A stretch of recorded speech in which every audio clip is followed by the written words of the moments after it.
Technology ఎంత శరవేగంగా అభివృద్ధి చెందుతుందో అదే స్థాయిలో సైబర్ మోసాలు పెరిగిపోతున్నాయి. ప్రస్తుతం సైబర్ నేరాలకు అంతే లేకుండా పోతోంది. ప్రభుత్వాలు కూడా ఈ కేసులను ఛేదించేందుకు ప్రత్యేకంగా ఒక డిపార్ట్మెంట్ను ఏర్పాటు చేశాయి.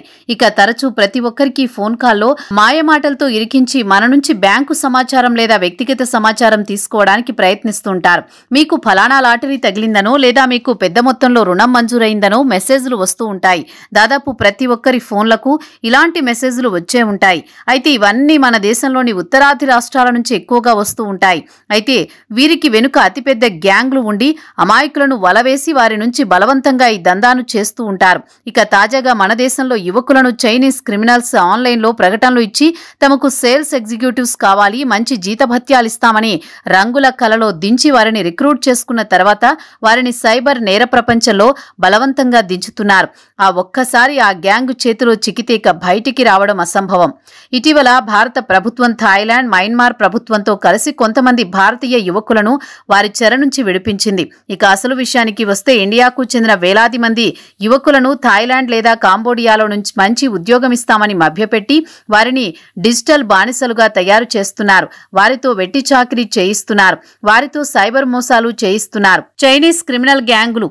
ఇక వారి చేతిలో పడ్డ తర్వాత వారి చెప్పినట్లు వినకపోతే నరకమే. భారతీయ యువకులకు థాయిలాండ్లో మంచి ఉద్యోగం ఇప్పిస్తామని తేలికగా డబ్బు సంపాదించవచ్చని మాటల్లో దించి గాలం వేస్తారు. ఇక చైనీస్ క్రిమినల్ గ్యాంగ్ల ఉచ్చులో వేలాది మంది భారతీయ యువకులు చిక్కుకుపోయారు. ముఖ్యంగా వీరంతా చిన్న చిన్న పట్టణాలకు చెందిన యువకులు. వీరు తేలికగా డబ్బు సంపాదించుకునే అవకాశం లభించింది. అదే 10,000 అనుకుని వారి ఉచ్చులో పడతారు. విదేశాల్లో ఉద్యోగం, అదీ కాకుండా థాయిలాండ్ అంటే యువకులకు స్వర్గధామమే, అన్ని రకాల సుఖాలు అనుభవించవచ్చు అని తేలికగా బోల్తా పడుతూ ఉంటారు. ఇక చైనీస్ క్రిమినల్ సిండికేట్ల రిక్రూట్మెంట్ల విషయానికొస్తే అంతా ఆన్లైన్లోనే. యాడ్ల నుంచి ఇంటర్వ్యూల వరకు అంతా ఆన్లైన్లోనే. ఇక ఉద్యోగాల ఆఫర్ విషయానికొస్తే చాట్ సపోర్ట్ స్టాఫ్ లేదా క్రిప్టో ఎక్స్చేంజ్ ఏజెంట్లు లేదా బ్యాంకాక్లో సేల్స్ ఎగ్జిక్యూటివ్ ఉద్యోగం ఇప్పిస్తామని హామీ ఇచ్చారు. మధ్యవర్తుల ద్వారా దాదాపు ఇండియన్ల ద్వారానే యూత్తో కమ్మగా మాట్లాడించి గాలం వేస్తారు. ఇక మధ్యవర్తుల విషయానికే వస్తే వారు కూడా దాదాపు ఇండియన్స్ ఉంటారు. వీసాలు, టికెట్లు, పేపర్ వర్క్ అంతా తామే చూసుకుంటామని హామీ ఇచ్చి ఉచ్చు బిగిస్తారు. టికెట్ డబ్బుతో పాటు ఇతర ఖర్చులు మిగిలాయని ఇక్కడి యువకులు సంబరపడిపోతూ ఉంటారు. ఇక నిరుద్యోగుల కుటుంబాలు లేదా వారి తల్లిదండ్రులు కూడా తమ వాడికి విదేశాల్లో కొలువు లభించిందని సంబరపడిపోతూ ఉంటారు. విమానంలో ఎక్కి బ్యాంకాక్ ఎయిర్పోర్ట్లో దిగే వరకు అంతా సవ్యంగానే ఉంటుంది. ఎలాంటి ఇబ్బంది ఉండదు. ఇక ఎయిర్పోర్ట్లో దిగిన తర్వాత నుంచి అసలు సిసలు కథ మొదలవుతుంది. ఇక బ్యాంకాక్ ఎయిర్పోర్ట్లో దిగిన వెంటనే చైనీస్ గ్యాంగ్ సభ్యుడు వీరి పాస్పోర్ట్ను వీసా ప్రాసెసింగ్ చేయాలంటూ తీసుకుంటాడు. అంతేకాక పాస్పోర్ట్ చేతి నుంచి పోయిందంటే ఈ కుచ్చులో ఇరుక్కున్నట్టే. ఎయిర్పోర్ట్ బయట వీరి కోసం కార్లు సిద్ధంగా ఉంచుతారు. కారులో ఎక్కిన వెంటనే వీరిని నేరుగా మయన్మార్లో సరిహద్దులో ఉండే మైవాడి పట్టణానికి తీసుకువెళ్తారు. ఈ పట్టణం కూడా అస్తవ్యస్తంగా గందరగోళంగా ఉంటుంది. అక్కడి నుంచి వారిని అత్యంత కట్టుదిట్టమైన డిజిటల్ డెన్లలోకి తరలిస్తారు. ఈ క్యాంపులలోకి వెళ్లిన తర్వాత కానీ అసలు విషయం బోధపడదు. చైనీస్ క్రిమినల్ గ్యాంగ్ ఊబిలో చిక్కుకుపోయామని తెలిసిపోతుంది. అక్కడి నుంచి బయటికి రావడం అసాధ్యం. ఇక అది కూడా ఒక జైలే. ముళ్లకంచెలు వేసి నిరంతరం గార్డులు కాపలా కాస్తూ ఉంటారు. ఒక రోజు వారితో చావు కబురు చల్లగా చెప్పినట్టు వీరు ఇక్కడికి వచ్చినందుకు విమాన ఛార్జీలతో పాటు ఆహారం, మీకు బస ఏర్పాటు చేసినందుకు డబ్బు చెల్లించాలని ఒత్తిడి చేస్తారు.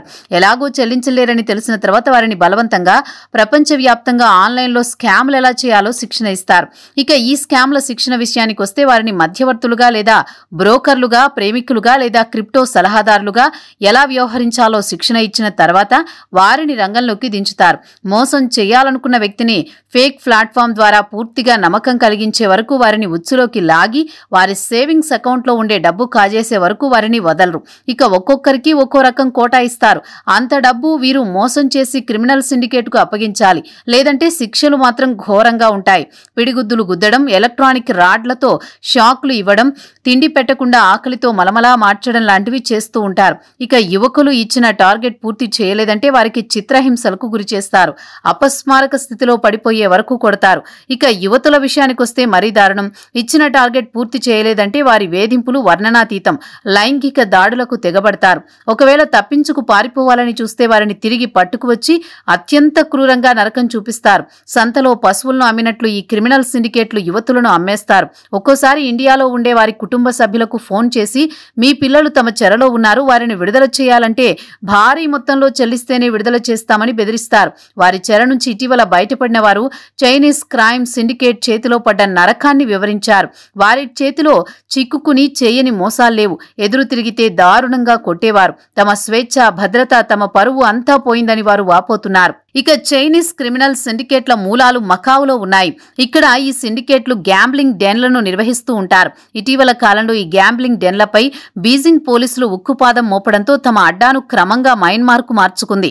2021లో మయన్మార్ పౌర ప్రభుత్వం ఆంగ్ సాన్ సూకీ ప్రభుత్వాన్ని మిలిటరీ తిరుగుబాటు చేసి కూల్చేసింది.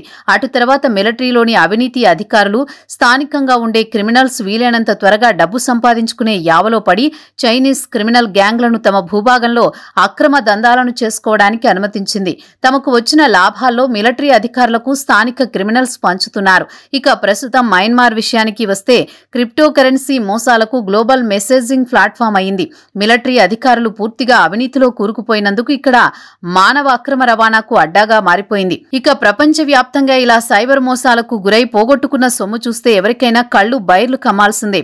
2020 నుంచి 24 వరకు ప్రపంచవ్యాప్తంగా సుమారు $75 బిలియన్ వరకు ప్రజలు తమ సొమ్మును సైబర్ మోసగాళ్ల చేతిలో పడి కోల్పోయారు. ఇండియన్ కరెన్సీ ప్రకారం చెప్పుకోవాలంటే అక్షరాల సుమారు 6.5 లక్షల కోట్లుగా చెప్పుకోవచ్చు. ఇలా మోసపోయిన వారిలో అమెరికాతో పాటు చైనాకు చెందిన వారు ఉన్నారు. కాగా ఇలా మోసాలకు పాల్పడేవారు అంటే బలవంతంగా ఈ వృత్తిలో బలవంతంగా దింపబడిన వారి విషయానికొస్తే సుమారు 2 లక్షల మంది వరకు ఈ పనులు పనిచేస్తున్నారని ఐక్యరాజ్య సమితి ఒక నివేదికలో వెల్లడించింది. ఇండియా విషయానికొస్తే వారు కూడా గ్లోబల్ ఫ్రాడ్లో తమ వంతు బలవంతంగానైనా పోషించాల్సి వచ్చింది. ఇక భారత విదేశాంగ మంత్రిత్వ శాఖ గత కొన్ని నెలల నుంచి థాయిలాండ్ ప్రభుత్వంలో చర్చలు జరిపి వారిని విడిపించి మాతృదేశానికి రప్పించి అయినా ఇప్పటివరకు చాలా మంది వారి చెరలో ఉన్నట్టు చెబుతున్నారు. ఇక వారి చెర నుంచి తిరిగి వచ్చిన వారు శారీరకంగా, మానసికంగా కుంగిపోయారు. వారిని ప్రభుత్వం వెంటనే మానసిక చికిత్స చేయించి ఆదుకోవాల్సిన బాధ్యత ఎంతైనా ఉంది. మిగిలిన వారిని కూడా సురక్షితంగా వారి చెర నుంచి తీసుకురావాల్సిన అవసరం ఎంతైనా ఉంది.